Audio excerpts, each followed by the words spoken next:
Hello guys, today we're gonna learn how to enter a PS4 chat from PC.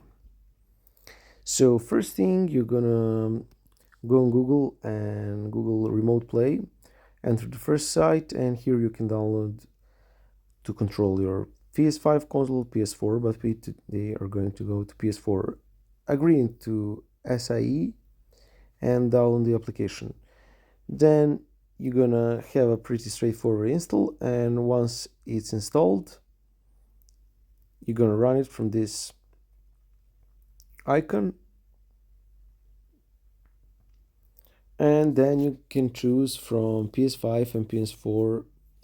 When you choose the console you want, you can click on it and it will link automatically or manually, and when you're inside the app you will have an option parties, and from there you can join a party chat. Subscribe for more useful tips.